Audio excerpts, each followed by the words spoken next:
Hello friends. एक बार फिर से स्वागत है आप लोगों का मेरे यूट्यूब चैनल में। दोस्तों, इस वीडियो में हम लोग Redmi 9A की ग्राफिक्स कैसे रिपेयर करेंगे उसको सीखने की कोशिश करेंगे।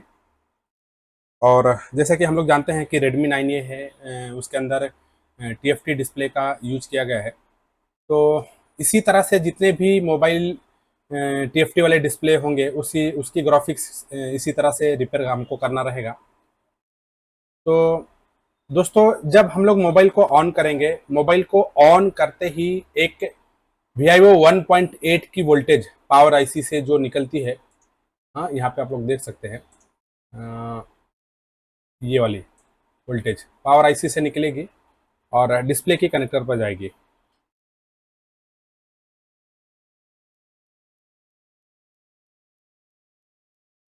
ठीक है। और जब इसके ऊपर 1.8 की वोल्टेज डिस्प्ले की कनेक्टर को मिल जाएगी, उसके बाद फिर डिस्प्ले की इंफॉर्मेशन सीपीयू रीड करेगा। डिस्प्ले की इंफॉर्मेशन सीपीयू रीड करेगा।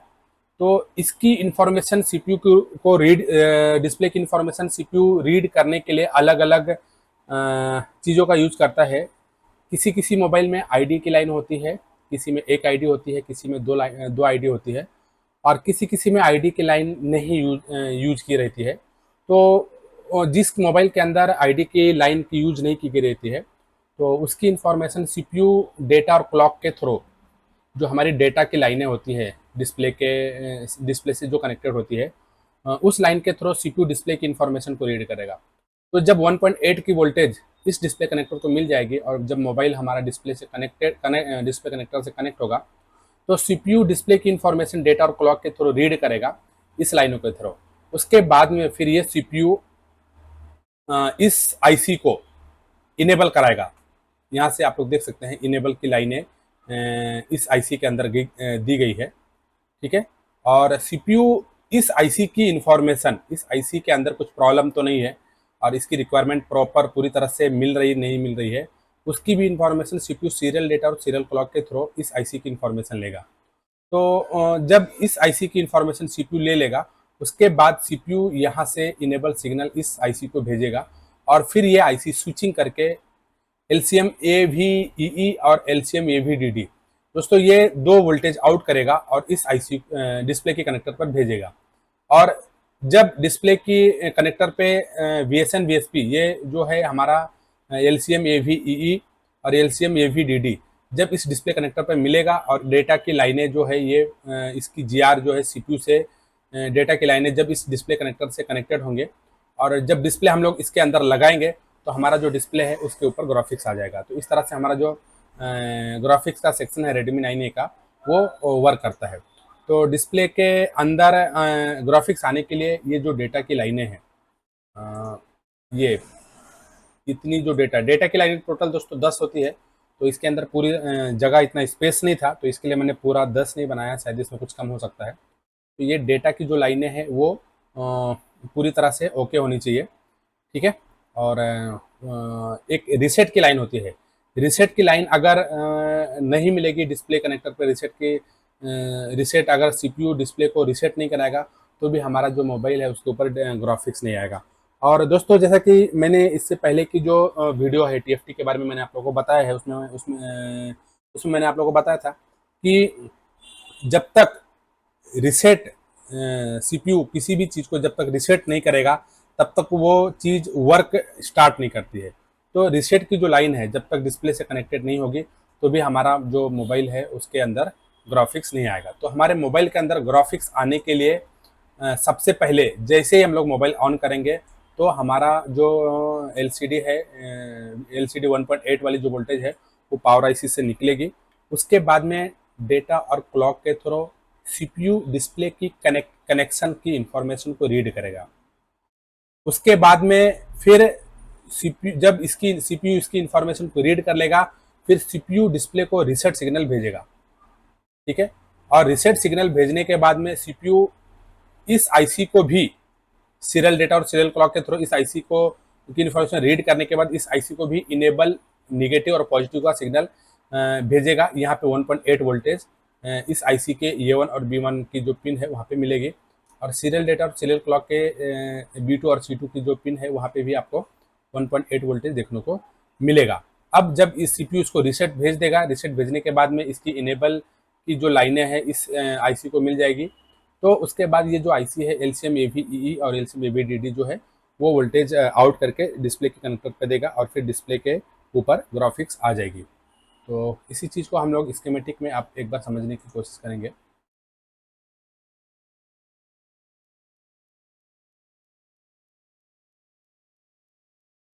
तो ये हम लोग Redmi 9A की स्कीमेटिक मैंने ओपन किया है और ये उसकी लेआउट है और ये डिस्प्ले कनेक्टर है उसका J3001।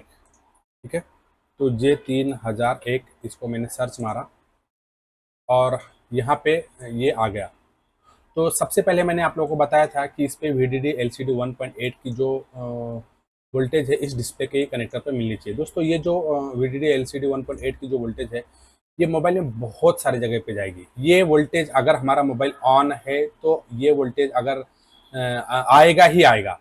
अगर इसकी लाइन कनेक्ट कट नहीं होगी, इंटरनली कहीं से कट नहीं होगा तो ये वोल्टेज आएगा। हमारा मोबाइल ऑन होने के साथ ही ये वोल्टेज डिस्प्ले के कनेक्टर पर आ जाएगा। उसके बाद में फिर दोस्तों ये जो सीपीयू है इन लाइनों के थ्रू, ये हमारी डेटा क्लॉक की लाइन है, यहाँ पे आप लोग देख सकते हैं, इन लाइनों के थ्रू डिस्प्ले की इंफॉर्मेशन को रीड करेगा और इसकी इंफॉर्मेशन को रीड करने के बाद में जो हमारा डिस्प्ले है वो जो हमारा सीपीयू है हमारा जो ग्राफिक्स आईसी है उसको इनेबल कराने के लिए जाएगा।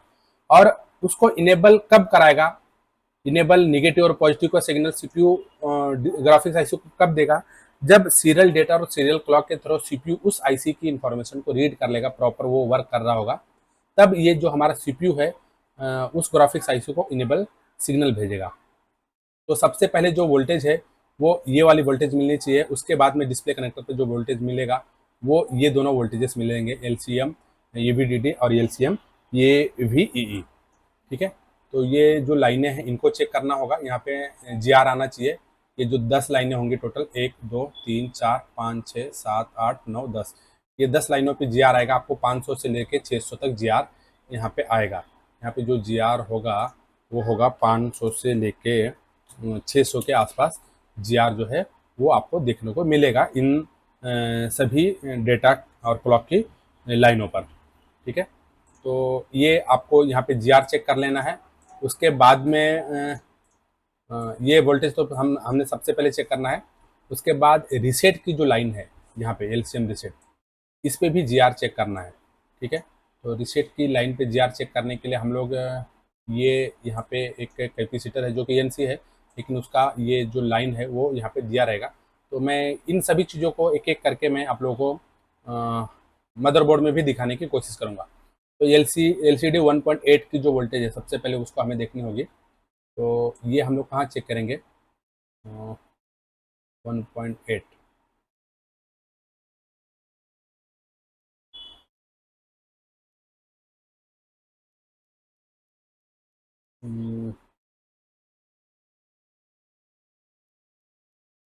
तो यहाँ पे कोई टेस्ट पॉइंट नहीं दिया है और ना ही कोई कंपोनेंट दिख रहा है।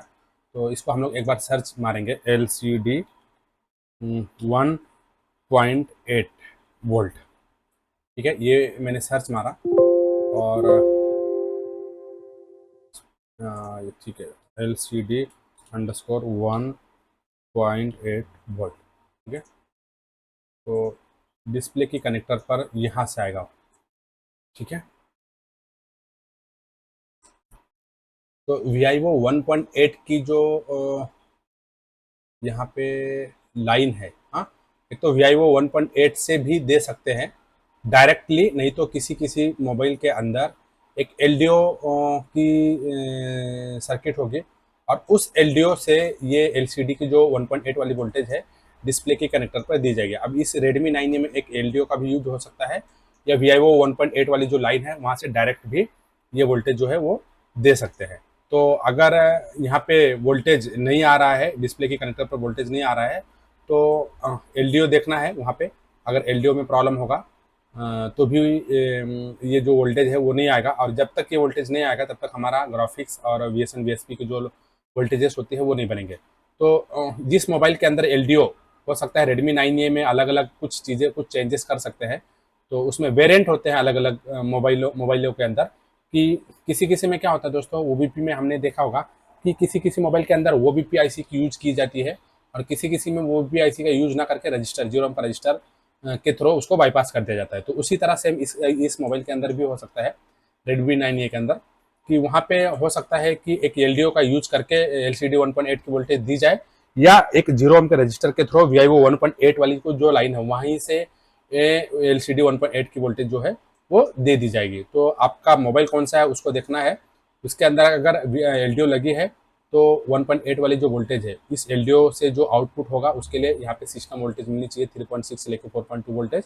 और ये इनेबल सिग्नल, ये GPI इनेबल सिग्नल आएगा, ये CPU से आएगा।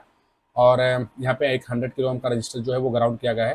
तो ये सब कंपोनेंट को चेक करना है, ठीक है। तो उसके बाद जो है ये अगर पूरी तरह से प्रॉपर ओके रहेगा तो डिस्प्ले के कनेक्टर पे जो है यहाँ पे आप तो लोग देख सकते हैं, ये हम लोग यहाँ पे आ गए हैं CPU के अंदर। तो यहाँ से जो इनेबल सिग्नल है वो उस LDO को जाएगी, और फिर यहाँ पे डिस्प्ले के कनेक्टर पर 1.8 वोल्टेज आएगा।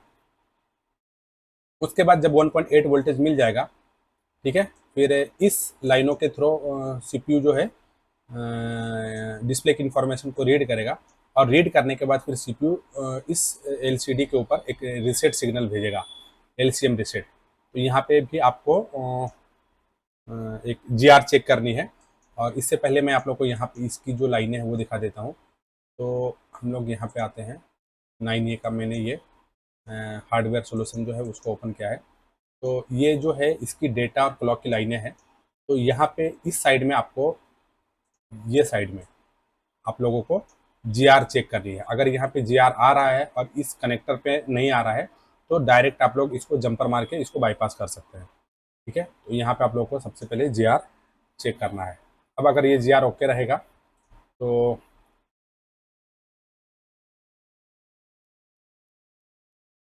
GR ओके होगा, उसके बाद फिर हमें रीसेट की GR लेनी है। और वो रीसेट की GR कहाँ पे लेना रहेगा, वो यहाँ पे आप लोग देख सकते हैं,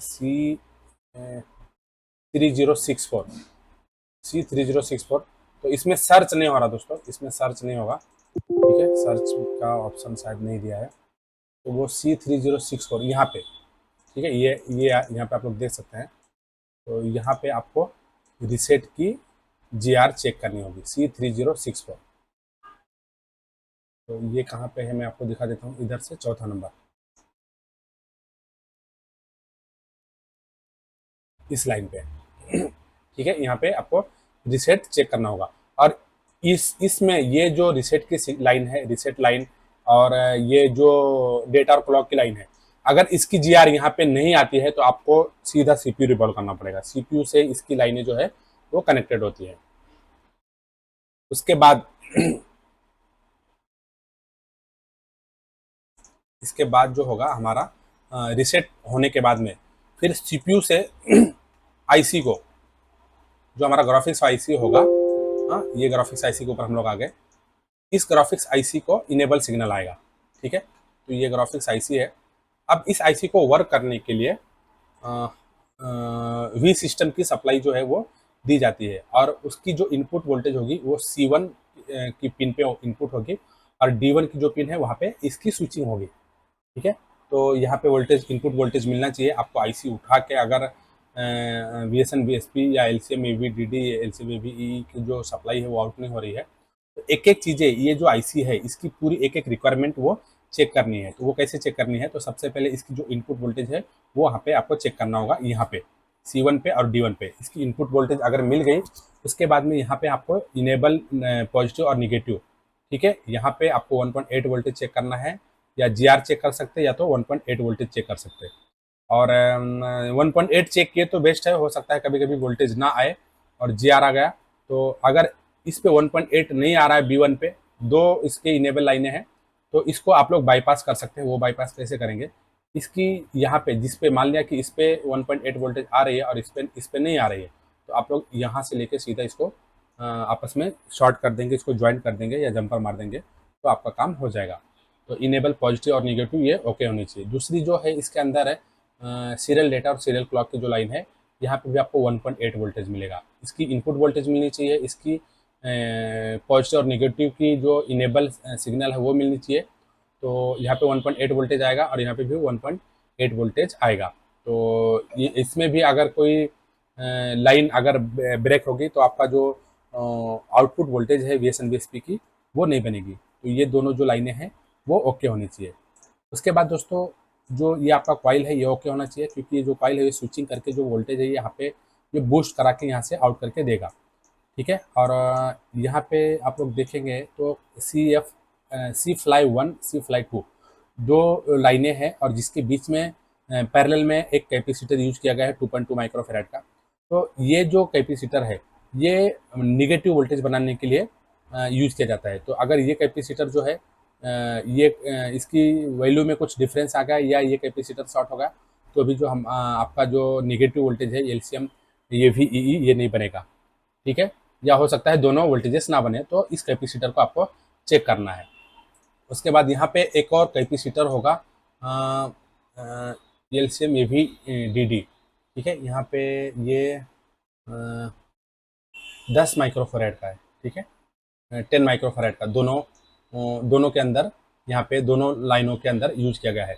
तो ये कैपेसिटर जैसा कि हम लोग जानते हैं कि कैपेसिटर का जो काम है वो वोल्टेज को स्टोर करेगा। तो यहाँ पे जो जब ये IC वोल्टेज को स्विचिंग करके यहाँ से आउट कराएगी तो ये कैपेसिटर जो है अपने अंदर वोल्टेज को स्टोर कर लेगा। इनकेस जब कभी भी इसके अंदर जो स्विचिंग वोल्टेज है वो कम बनेगा तो ये कैपेसिटर जो है वो उसको डिस्चार्ज करके आगे की लाइन में वोल्टेज को प्रॉपर भेजती रहेगी। तो कैपेसिटर का काम दोस्तों आप लोग को पता ही होगा, और अगर आप लोग को पता नहीं है तो आप लोग कैपेसिटर की जो मैंने वीडियो बना के डाली है उसको आप लोग जाके देखेंगे तो आपको समझ में आ जाएगा।